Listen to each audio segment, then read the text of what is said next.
Pour commencer notre temps ensemble ce matin, on va lire le psaume 148.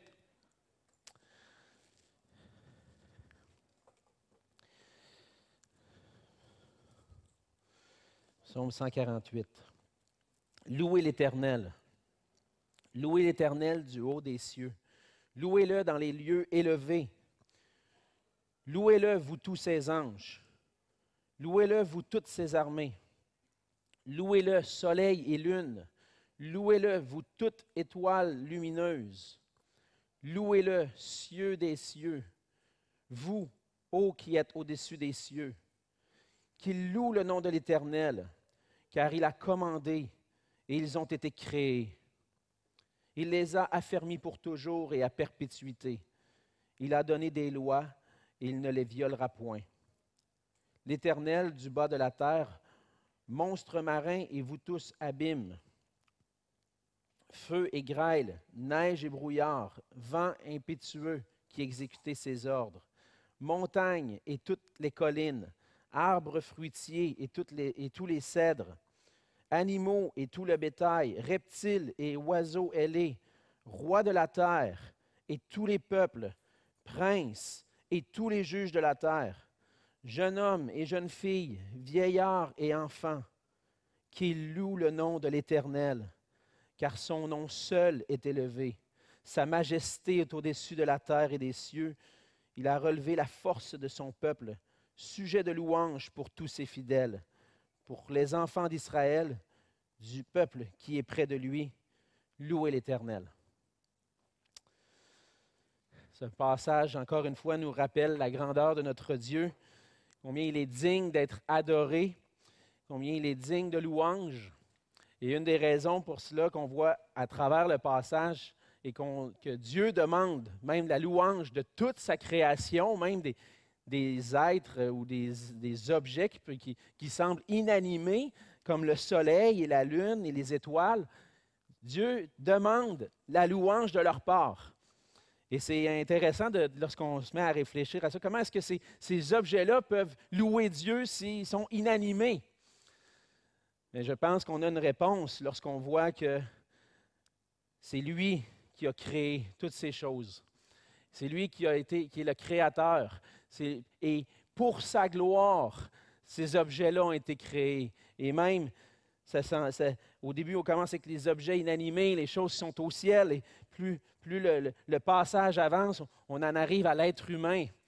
Les jeunes hommes, les jeunes filles, les princes, les rois, tous doivent reconnaître que Dieu est le roi, le souverain sur toutes choses et que tous puissent l'adorer et le louer.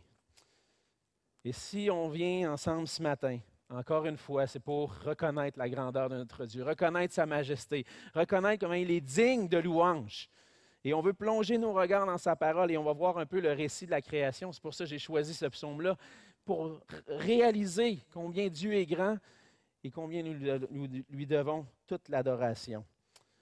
Et ce matin, vous voyez les ballons à côté de moi, on a célébré hier soir le 60e anniversaire de l'Église de l'Espoir. C'est un bon moment qu'on a pu se rappeler les bénédictions de Dieu à travers toute l'histoire de l'Église.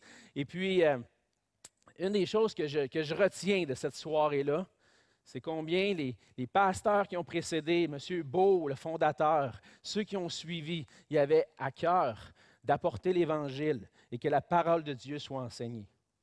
Et comme pour moi hier, c'est comme ça traçait une ligne dans l'histoire. On a célébré le 60e. Et comment on veut commencer les prochaines années? Ce matin, on commence en ouvrant les Écritures, en prêchant la parole de Dieu, puis en annonçant l'Évangile. C'est ça qu'on veut. Puis on veut rendre gloire à Dieu pour ça.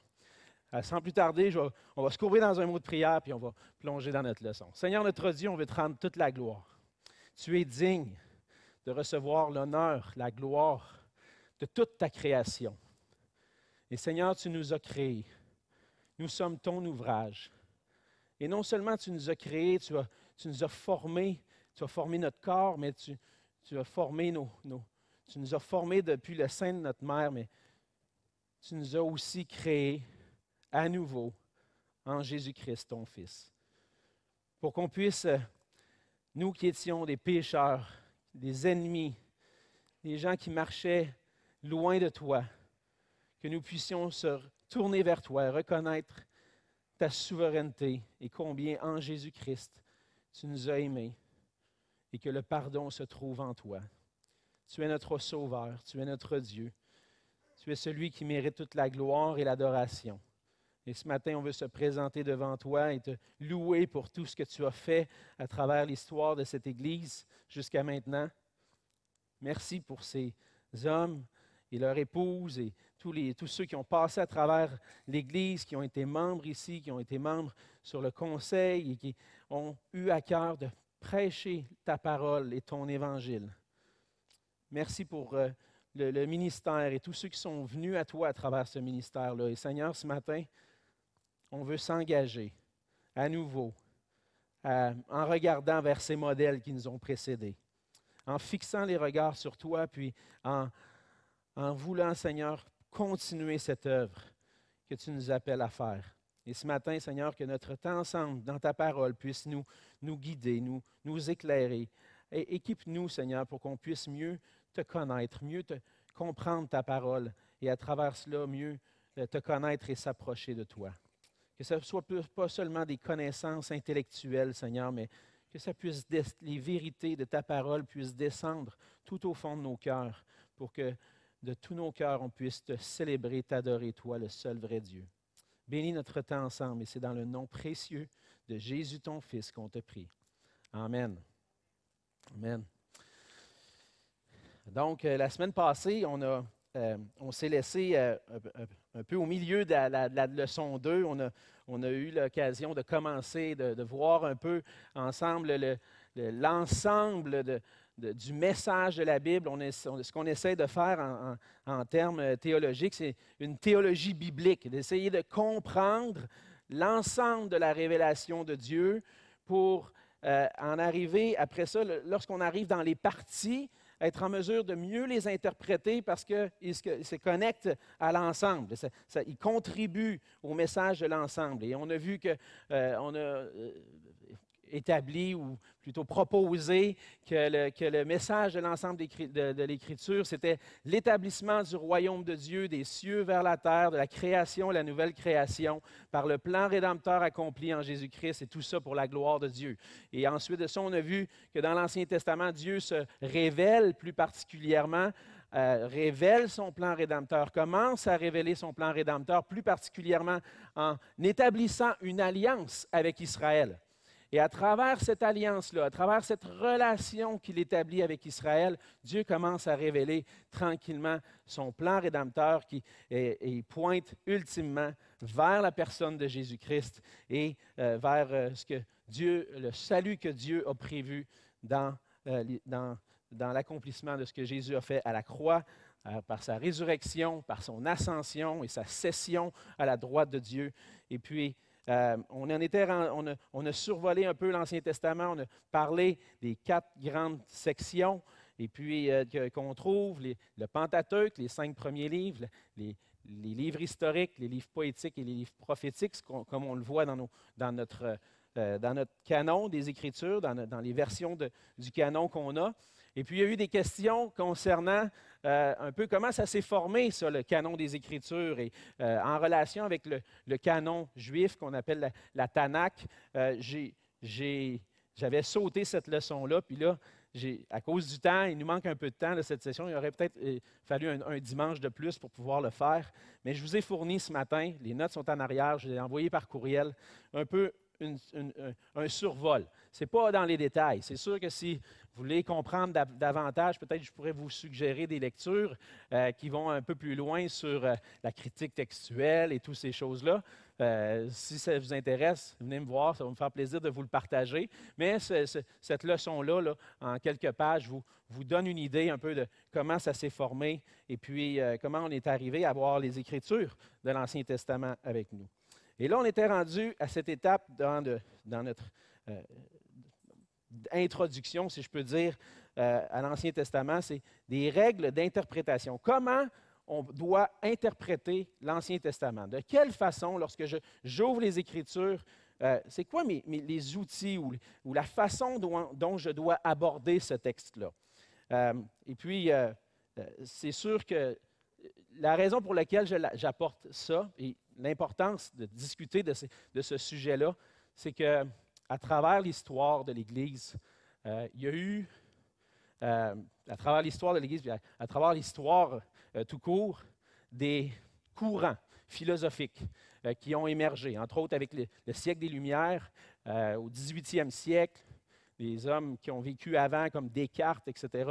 Après ça, il y a eu Kant, John Locke, David Hume, tous des philosophes qui, tranquillement, ont amené la pensée, plutôt que de dire, de supposer, de présupposer qu'il y a un Dieu qui existe et qu'on doit se soumettre à lui, ont commencé à remettre en question l'existence de Dieu. Ça existait déjà de façon embryonnaire, probablement dans quelques endroits sur la Terre, mais dans le monde occidental, on se remet en question.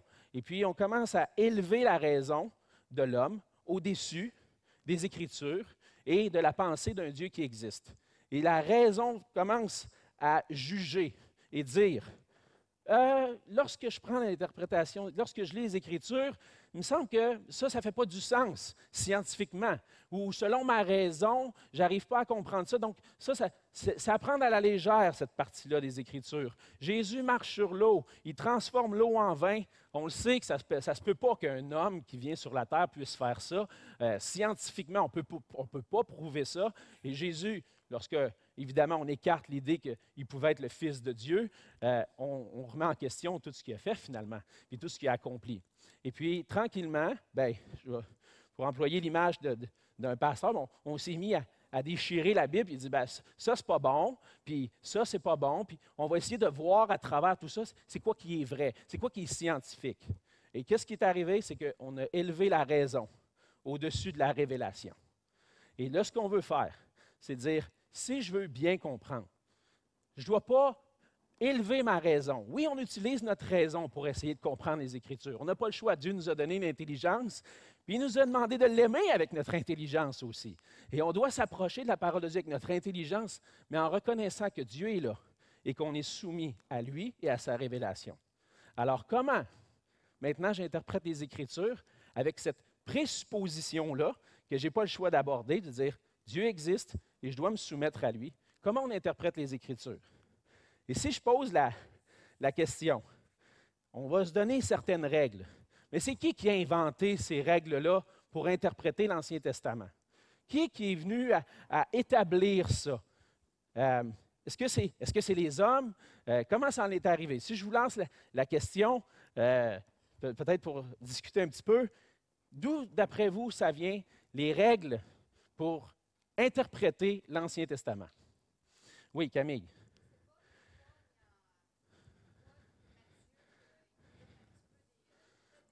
Oui, OK. Oui.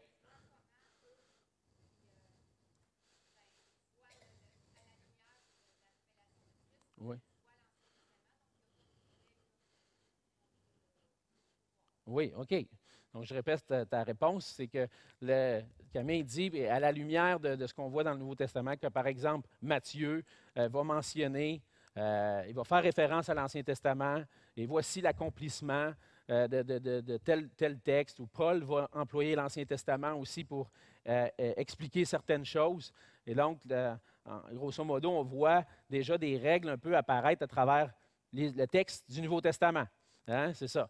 OK. D'autres idées que. Oui, Madame Roy.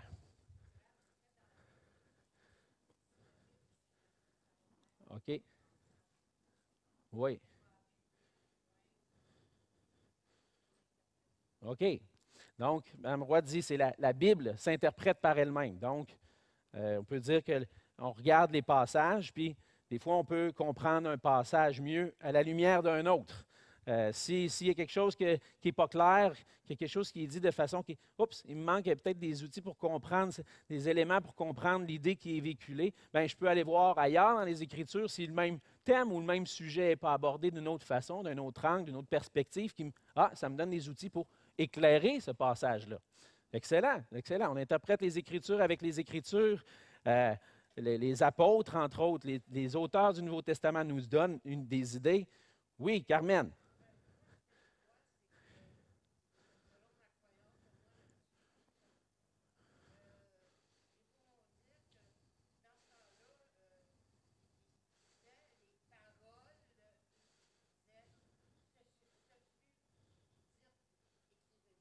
OK.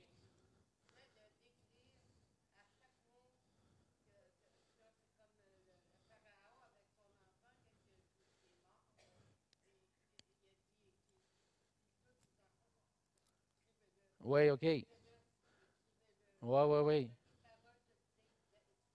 OK.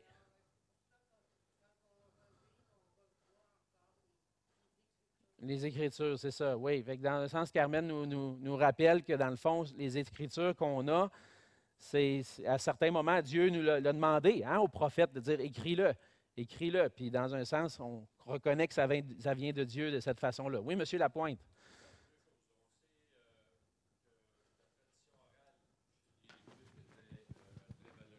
Oui. Probablement comme dans d'autres sociétés à ce moment-là. Euh, mais en plus de ça, il faut se rappeler que Jésus lui-même a cité plusieurs passages des Écritures. Mm-hmm. Oui. Mais quant à la tradition orale, on se rappelle que ça se passait de génération en génération. Oui. D'ailleurs, c'est dans Josué qui dit tu l'enseigneras à tes enfants, puis oui. eux qui l'enseigneront à leurs enfants aussi. Oui. Donc, il y a beaucoup de cette sagesse-là, je pense, qui a été traduite de cette façon-là. Oui, OK. Fait qu'il y a une sagesse qui s'est transmise d'une génération à l'autre sur la façon de comprendre, dans le fond, le message qui finalement nous est parvenu, nous, dans les Écritures. Puis, vous mentionniez aussi que Jésus a utilisé l'Ancien Testament. Donc, Jésus lui-même nous aide à interpréter l'Ancien Testament. Oui, monsieur Châté, puis après ça, David, puis après ça, on va aller de l'avant. C'est bon, on a de l'interaction, c'est bon. C'est très court. Oui. Que les normes d'interprétation biblique, la herméneutique, sont très semblables à l'herméneutique juridique. Lorsqu'un juriste, un juge, un avocat commence à essayer de trouver le sens de la loi, va utiliser le même principe qu'ici à l'Église, on nous enseigne. C'est-à-dire la loi, on doit chercher dans la loi, et seulement dans la loi, ou dans la jurisprudence, l'essence d'un texte. Oui, OK. Fait que dans un sens, on regarde le texte d'une manière littérale aussi. On n'apporte pas un paquet d'idées dans le texte. On essaie de le prendre de façon littérale, puis comment peut-être, comme on disait, là, interpréter les Écritures avec les Écritures, bien, les différents textes de loi, bien, de cette façon-là, on peut arriver à interpréter d'une manière littérale, mais aussi mieux comprendre certains passages. On interprète le texte avec les textes qu'on a. Oui, David. En fait, c'est que l'Écriture en tant que telle, on reconnaît que c'est l'autorité ultime en matière de foi. Mm-hmm. Et donc, dans ces termes, en étant une autorité ultime, on ne peut pas faire appel à des sources extérieures pour interpréter ce que la Bible dit. Donc, il faut absolument que la Bible soit capable de s'interpréter elle-même comme autorité ultime. Okay. On voit les références que Jésus fait de l'Ancien Testament, comme on a déjà dit. Oui.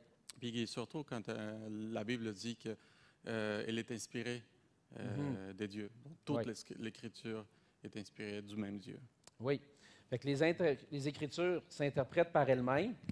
Maintenant, là, tu disais, on ne va pas aller chercher d'autres sources extérieures pour essayer d'interpréter les Écritures. Je nuancerais peut-être ça un petit peu, d'une façon que si les sources extérieures viennent à contredire ce que la Bible dit, puis comme remettre en question même comme la manière d'interpréter le texte, bon, on peut comprendre que ce n'est pas nécessairement utile, mais des fois, ça peut nous aider. Je pense au niveau historique parfois. Des fois, là, il y a des éléments dans l'histoire, j'appelle ça un peu comme ça, la grâce commune que Dieu donne, de l'intelligence à des gens de chercher des choses dans l'histoire, des fois peuvent nous aider à mieux éclairer le texte des Écritures, mais jamais sans le contredire et sans renier son autorité.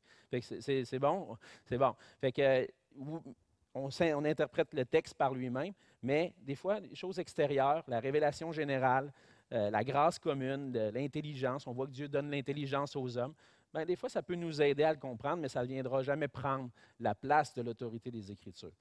Fait que, non, c'est excellent. On a des bonnes réflexions. Puis je pense que vous avez, dans l'ensemble, en général, pas mal raison.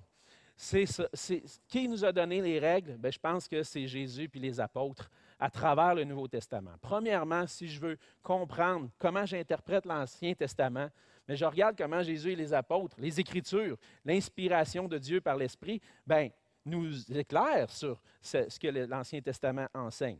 Mais j'aimerais vous donner, peut-être résumer, pour un peu ordonner ça un peu dans notre pensée, 4 règles pour interpréter l'Ancien Testament. Et je les ai mis dans un certain ordre. Hier, j'étais au colloque sur les Écritures à Sembec, puis on avait toute une discussion sur justement cette question-là, l'interprétation de l'ensemble des Écritures, comment ça se connecte. Je les ai mis dans un certain ordre, puis peut-être que j'inverserai peut-être certaines choses dans ma présentation, mais je pense que l'essentiel de ce que je crois est là, puis est présent là. J'ai mis comme première règle, c'est qu'on doit interpréter l'Ancien Testament de façon théologique. Et qu'est-ce que ça veut dire ça? De façon théologique, premièrement, c'est d'interpréter l'Ancien Testament. Ça veut dire, de façon théologique, veut dire qu'on doit considérer l'ensemble de la révélation des Écritures lorsqu'on interprète l'Ancien Testament. Donc, c'est ce qu'on appelle la théologie biblique. Je regarde l'ensemble de la révélation de Dieu, de la révélation du plan rédempteur, de toute cette histoire-là que Dieu révèle, et à travers l'ensemble, j'en retire des vérités. Et ces vérités-là, qui sont un résumé de l'ensemble, vont me guider aussi quand je vais approcher le texte de l'Ancien Testament. Et donc, je pourrais donner des exemples. Je n'aurai pas le temps de donner des exemples très précis, là, beaucoup d'exemples, mais par exemple, lorsque Dieu dit, puis on voit dans les psaumes, à l'ensemble des Écritures, on en arrive à une conclusion théologique qui va dire que Dieu connaît tout. Dieu connaît tout, même le futur, même les détails du futur qui va arriver. Et là, il y a certains textes de l'Ancien Testament. On va donner l'exemple, par exemple, de lorsque Abraham a amené, Dieu demande à Abraham de sacrifier son fils Isaac. Et puis là, Abraham amène Isaac sur l'autel, et puis là, finalement, un ange l'arrête. Et puis, Dieu va dire quelque chose. Dieu va dire, « Maintenant, je sais que tu m'honores. Maintenant, je sais que ton cœur m'appartient. » Je paraphrase un peu, là. Je n'ai pas le texte par cœur dans ma tête, mais maintenant, je sais que ton cœur. Est-ce que ça veut dire que Dieu ne le savait pas avant? Mais non, ça ne marche pas avec l'ensemble des Écritures, ça ne fonctionne pas avec ma théologie. C'est clair que dans l'ensemble des Écritures, Dieu révèle qui il est, puis on sait qu'il connaît tout, même les éléments, les détails du futur qui vont arriver, même son plan. Donc, on ne peut pas dire, bien, Dieu ne le savait pas, puis il l'a appris à ce moment-là. Ça ne marche pas, ce n'est pas une bonne interprétation. Fait qu'il faut aller plus loin pour essayer de comprendre pourquoi maintenant Dieu dit, maintenant je le sais. Mais on n'ira pas tout dans ça ce matin, mais c'est juste pour vous donner un exemple, de dire, d'avoir une bonne pensée théologique, de l'ensemble des Écritures, puis des vérités qu'on voit dans les Écritures, m'aide quand j'arrive à interpréter un texte. Il faut que je l'interprète à la lumière de ça. Je ne peux pas dire le contraire de ce que l'ensemble des Écritures me disent. Donc, c'est important de comprendre l'ensemble des Écritures. Et il y a 2 éléments centraux qu'on a vus jusqu'à maintenant dans le message de Dieu et qu'on doit garder en tête. On a le privilège de pouvoir comprendre davantage ce que Dieu a révélé les choses à qui ont été révélées. Par exemple, nous, on a l'ensemble. On le sait que Dieu a un plan parfait. On sait que Dieu va accomplir son plan en Jésus-Christ. Nous, on est après ça. On est après l'annonce prophétique. On est après l'accomplissement. Et lorsque je lis le passage, par exemple, des passages dans Ésaïe, oui, on va venir là, on veut le comprendre dans son contexte, historique, etc. Mais ça a été écrit à une époque. Et puis, le reste des Écritures me révèle des choses sur ce que ce texte-là me dit, et je dois en tenir compte pour bien l'interpréter. Fait que ça se peut qu'il y ait des éléments qui étaient obscurs, même pour les prophètes qui annonçaient. Le Seigneur nous le dit dans 2 Pierre, je crois. Il dit, il y avait les prophètes, ils ne saisissaient pas tout ce qu'il était en train de dire. Ils annonçaient des choses qu'ils voyaient juste comme une ombre des choses qui s'en viennent. Mais nous, avec la révélation du Nouveau Testament, bien, on peut arriver et dire, « Hey, ça, là, ça s'est accompli en Jésus. Quand je lis Ésaïe 53, ce n'est pas juste comme, c'est qui ce gars-là qui va venir, qui va souffrir, qui va être maltraité? On parle du serviteur de Dieu. Mais nous, on le sait, c'est Jésus-Christ. Donc, on prend le texte dans son contexte pour le comprendre, mais après ça, on l'interprète de façon théologique à la lumière de l'ensemble des Écritures puis de la révélation. Donc, ça, c'est une des premières règles. L'autre, qui va en lien avec ça, c'est qu'on doit interpréter l'Ancien Testament de façon christologique. Et ce que je veux dire par là, c'est que l'Ancien Testament préparait la venue de Christ dans le monde, et puis il y a eu un accomplissement, et dans un sens, il y a eu une alliance qui a été faite à Israël, mais c'était en vue de l'accomplissement en Jésus-Christ. Et lorsque je lis les Écritures, je dois le voir à la lumière d'une promesse d'un Messie qui va venir et l'interpréter à la lumière de ce qui s'est accompli. J'ai 2 passages ici dans Galates 3, 23 et 24. Paul dit, « Avant que la foi vienne, nous étions enfermés sous la garde de la loi en vue de la foi qui devait être révélée.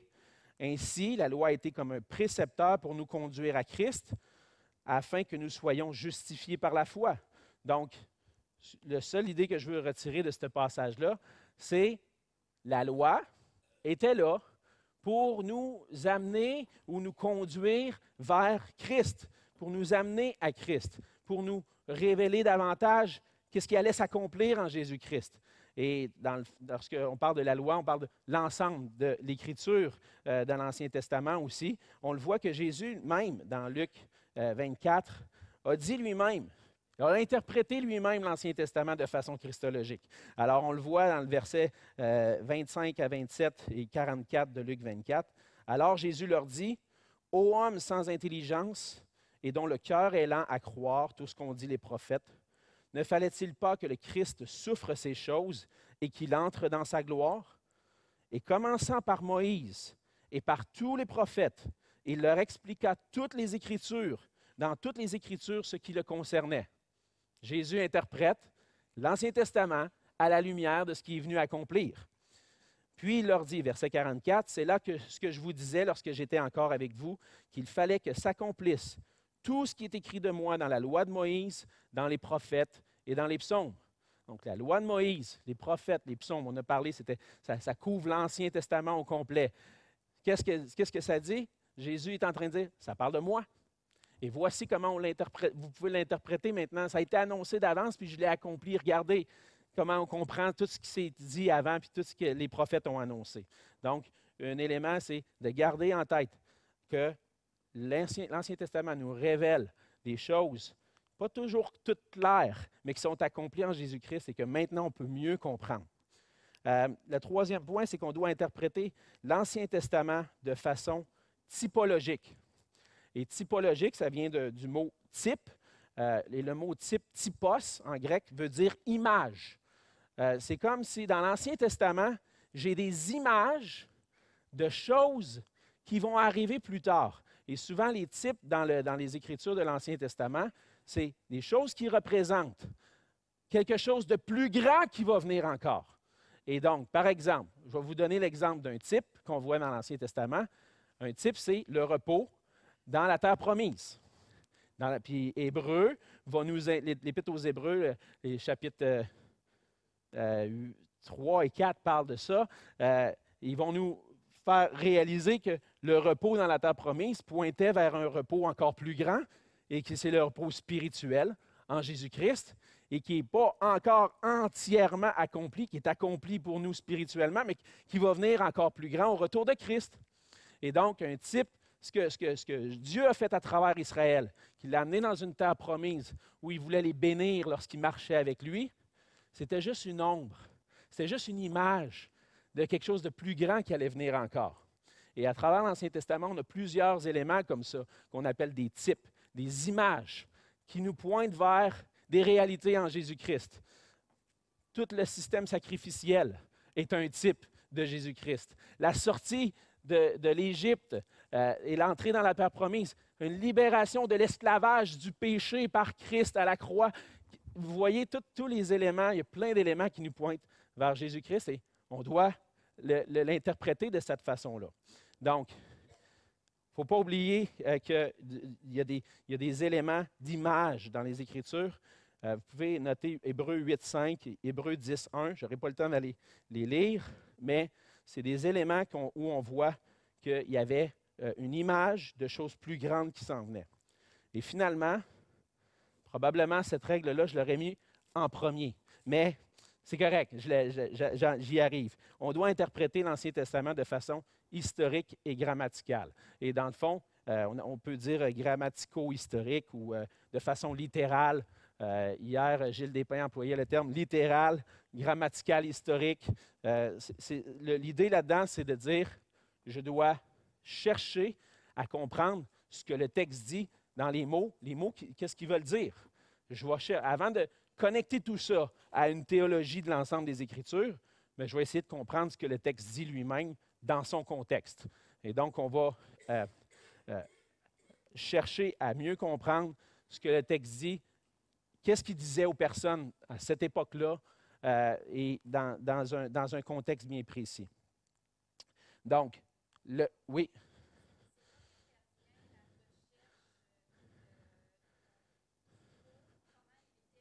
Oui, oui, c'est ça.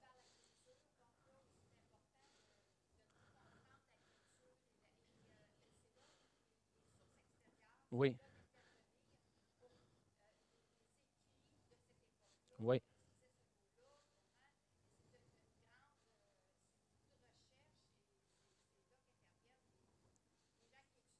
Oui, oui, c'est ça. Oui, exactement. Donc, ce que Camille disait, c'est chaque mot, même dans l'original, parfois en grec, en hébreu, a son sens. Nous, j'ai même cité un verset ce matin, il y avait comme 2 idées hier qui circulaient par rapport à ce verset-là, l'interprétation d'un des mots dans ces versets-là. Mais l'idée ici de grammatical historique, c'est vraiment de dire chaque mot dans le contexte historique, qu'est-ce qu'il voulait dire à ce moment-là? Et c'est l'idée aussi de dire qu'est-ce que l'auteur a voulu communiquer? C'est quoi l'intention de l'auteur derrière ce passage-là? Des fois, on fait des sauts trop rapides dans le temps, si je peux dire, dans notre interprétation. Puis c'est correct parce que je l'ai dit, on veut interpréter de façon théologique, mais je pense que premièrement, il faut faire l'exégèse du texte, essayer de le comprendre dans son contexte, qu'est-ce qu'il voulait dire exactement aux personnes qui l'ont reçu. Et donc, lorsque j'étudie de façon historique, je vais essayer de comprendre les mots, qu'est-ce qu'il voulait dire dans ce texte, dans ce contexte-là, et puis aussi être informé aussi du contexte historique, comme on disait tout à l'heure, de l'histoire du peuple juif ou même l'histoire des Grecs et des Romains vont nous aider à comprendre un peu ça. Dans les dictionnaires de théologie, les dictionnaires grecs, entre autres, souvent, si je cherche un mot en grec dans un dictionnaire, un dictionnaire bien fourni, là, bien écrit, là, on en a des lexiques là, assez costauds. Je peux avoir des petits, là, on a tout ça, là, des petits dictionnaires que, vite, on a trouvé, OK, c'est ça veut dire. Mais il y en a qui vont aller plus loin, puis qui vont dire, ce mot-là est employé dans Paul, dans tel passage, Jean l'utilise dans tel passage. Et même, ils vont aller à l'extérieur, puis dire, dans les textes grecs séculiers, voici comment ce mot-là est employé, puis, c'est sûr, c'est le langage de l'époque, ça nous aide à comprendre qu'est-ce que ça voulait dire, qu'est-ce que Paul a voulu dire à travers ça.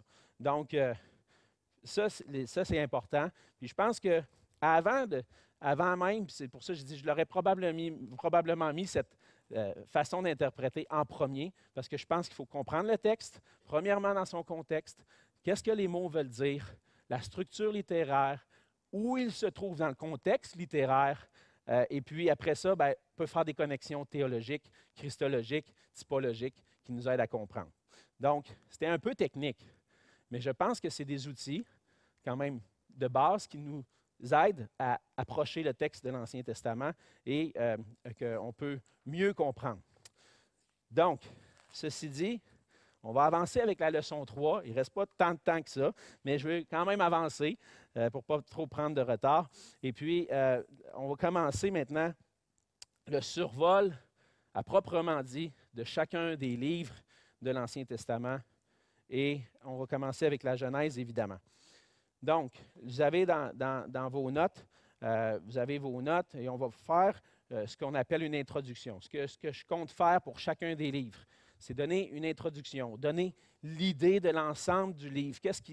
C'est quoi le message de ce livre-là? C'était quoi l'intention de l'auteur en écrivant ce livre-là? Avoir une idée du thème, et puis ensuite de ça, peut-être présenter quelques éléments au niveau de l'auteur, à quelle époque le livre a été écrit, et puis ensuite de ça, faire un survol, des passages principaux, de se donner une idée de la structure du livre pour mieux le comprendre. Donc, on commence avec la Genèse. Le mot Genèse, que nous, on utilise pour dire, comme titre du livre, c'est le mot, ça vient du mot grec Genesis, qui signifie commencement. OK? Et puis, dans le fond, notre Genèse, le titre Genèse, c'est une translittération en français du mot grec, que dans la version grecque de l'Ancien Testament, le premier mot du livre, c'est Genesis, commencement.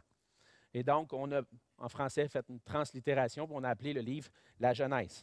Et ça vient carrément de l'original, du premier mot, au commencement, parce que c'est ce qu'on voit en français. Et donc, le livre de la Genèse nous parle du commencement de toute chose. Et puis, je suggère comme thème que l'idée globale qu'on retrouve dans la Genèse, c'est l'origine de la création, de la race humaine, des différentes nations du monde, et plus particulièrement du peuple de Dieu avec qui il fait alliance. Et donc, qu'est-ce qu'on retrouve dans la Genèse? Le commencement de l'humanité. Et puis, on voit aussi qu'on va voir, entre autres, après le déluge, les fils de Noé se répandent sur la terre. Avec Babel, il y a des langues. Et puis, il va y avoir la formation des nations. Et puis, à travers ces nations-là, Dieu va choisir un peuple en particulier à travers Abraham, avec qui il fait alliance et avec qui le reste de l'Ancien Testament, dans le fond, Dieu se révèle à travers ce peuple-là. Et donc, c'est ce qu'on voit dans la Genèse, c'est l'origine de la création, de la race humaine, des différentes nations du monde et plus particulièrement du peuple de Dieu avec qui il fait alliance. J'irai pas, malheureusement, par manque de temps, j'irai pas dans tous les détails au niveau, je pourrais dire, apologétique, pour défendre le fait que Moïse en est l'auteur. On croit que Moïse en est l'auteur, puis je vais donner quelques raisons. On le voit tout au long du Pentateuque, des 5 livres. On voit que Dieu va demander à Moïse de mettre ça par écrit dans un livre. On voit même dans le reste de l'Ancien Testament qu'il y avait un livre de la loi qui existait. Déjà dans Josué 1, on voit que ce livre de la loi ne s'éloigne point de ta bouche. Donc, le livre de la loi, le Pentateuque, était écrit après la sortie du désert, avant d'entrer dans la terre promise. La loi était déjà là. Moïse avait écrit une loi auquel le peuple devait s'attacher. Et puis, on voit dans le Nouveau Testament que, on l'a vu tout à l'heure, Jésus dit, c'est écrit dans Moïse, dans les prophètes et dans les psaumes. Ça parle de moi dans Moïse. Mais Moïse, c'est quoi? C'est le Pentateuque. Et il y a certaines personnes qui vont remettre ça en question, comme je disais, à travers toute la critique historique, qui se sont mis à remettre en question, est-ce que Moïse est vraiment l'auteur, etc. Je n'irai pas dans toutes les évidences de ça, mais je pense que si on interprète les Écritures avec les Écritures, bien, les Écritures nous confirment que Moïse est l'auteur. Et on doit prendre ça comme la vérité, si Jésus l'a dit. Oui, M. Lapointe.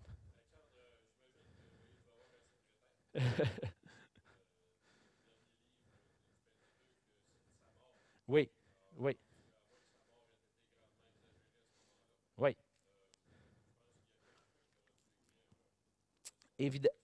Évidemment, dans l'ensemble, on voit que c'est Moïse, mais ça arrive qu'il y a probablement plus tard, à travers les prophètes de l'Ancien Testament, il y a comme quelqu'un qui a rassemblé les écrits de Moïse et puis qui a mis ça dans un livre et puis qui a ajouté une note d'éditeur, si je pourrais dire, à la fin pour dire, bien, voici Moïse est décédé à tel endroit, puis voici comment ça s'est passé, puis il va fermer le livre de cette façon-là.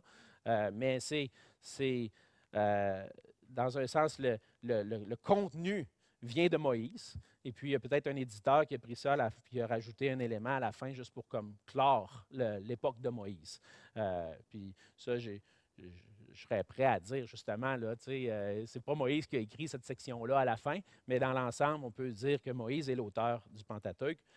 Puis, entre autres, une des raisons pour ça, c'est que le reste de l'Ancien Testament et le Nouveau Testament réfèrent à ce livre-là, au Pentateuque, comme Moïse étant l'auteur. Et puis, il y a des éléments aussi à l'intérieur du texte qui nous permettent de dire il y avait une culture égyptienne, une connaissance de la culture égyptienne assez prononcée pour dire tous ces détails-là. Il y a d'autres éléments qui nous aident à voir que il y a du sens dans le fait qu'on attribue ce livre-là à Moïse.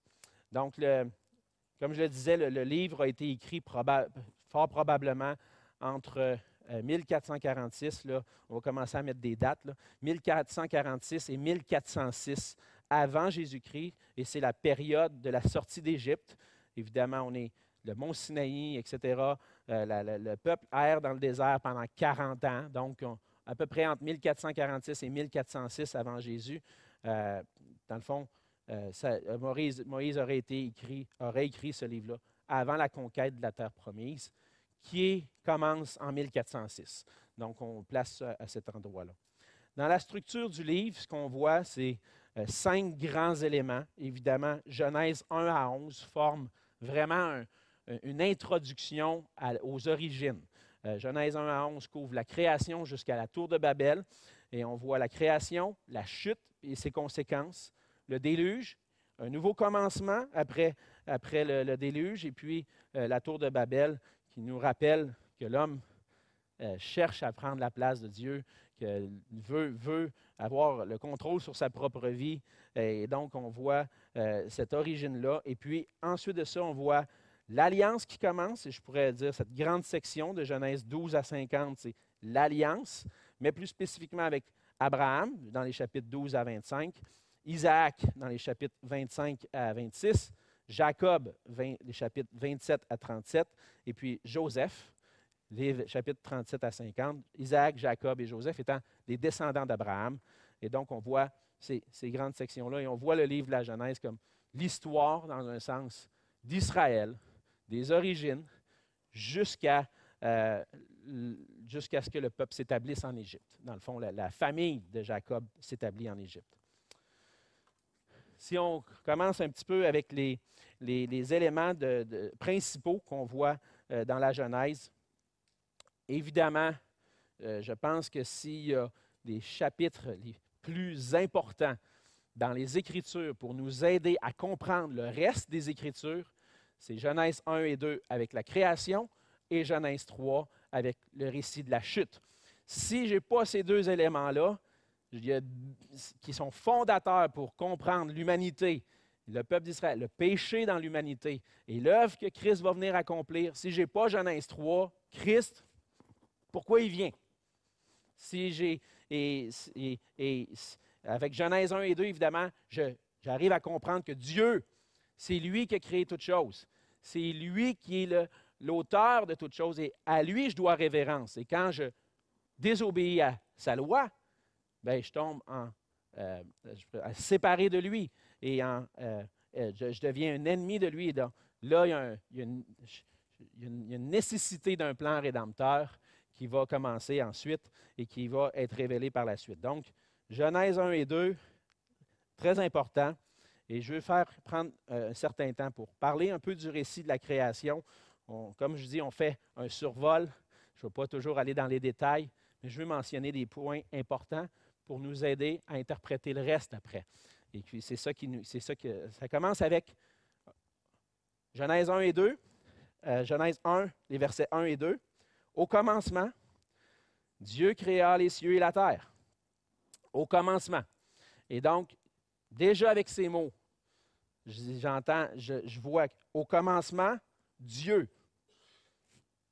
Donc, Dieu était déjà là au commencement. Et Dieu est éternel. Dieu, lui, n'a pas de commencement. Et le reste des Écritures va nous amener à comprendre ça. Dans le psaume 90, verset 2.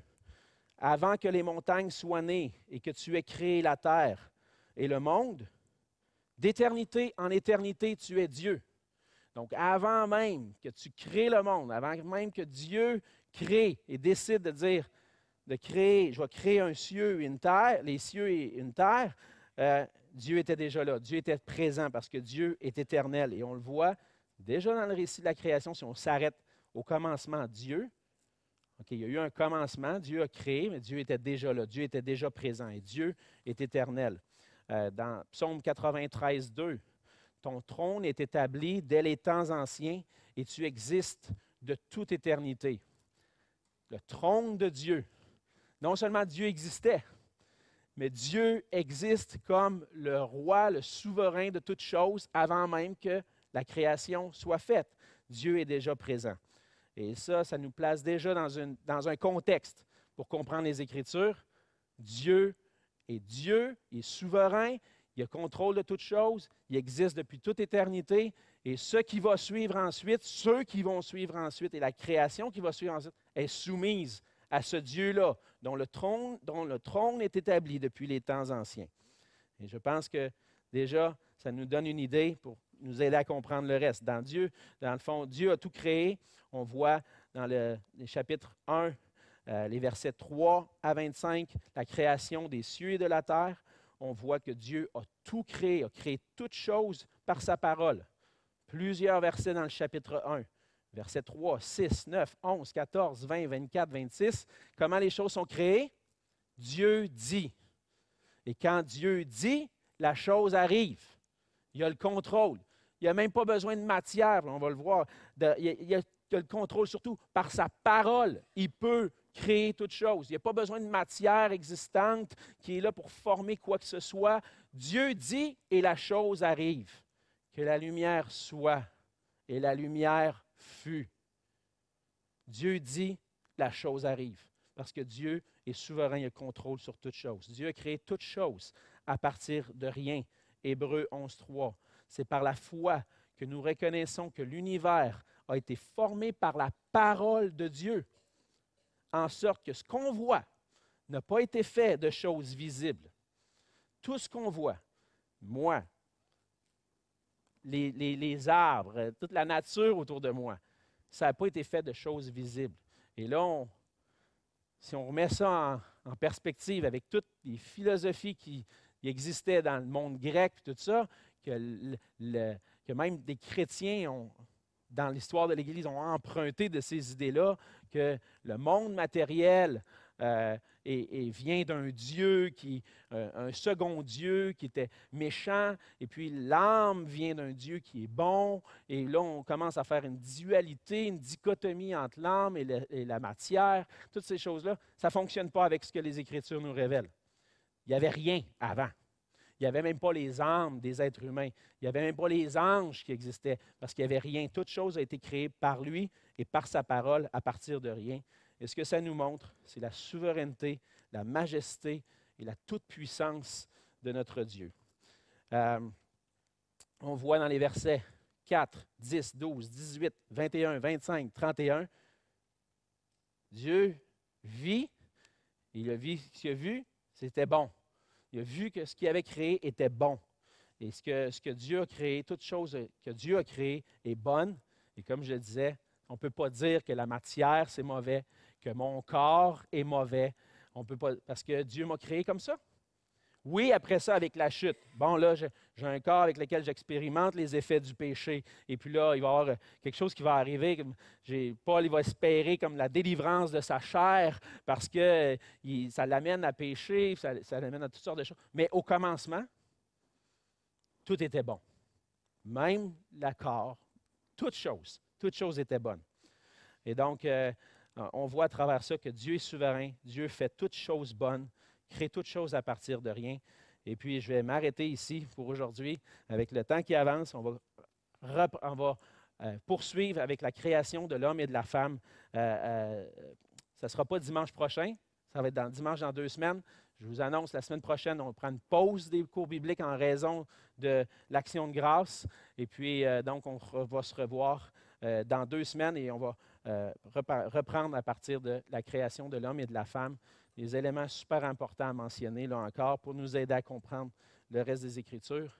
Mais en terminant, je pense que si on veut juste faire un résumé, les Écritures s'interprètent d'elles-mêmes à la lumière de toute la révélation, à la lumière de ce que Christ a accompli, et puis on doit les interpréter à la lumière de toutes les Écritures. Et ce que Dieu nous montre dès le commencement, c'est qu'il est Dieu, il est souverain, puis on lui doit toute l'honneur et la gloire.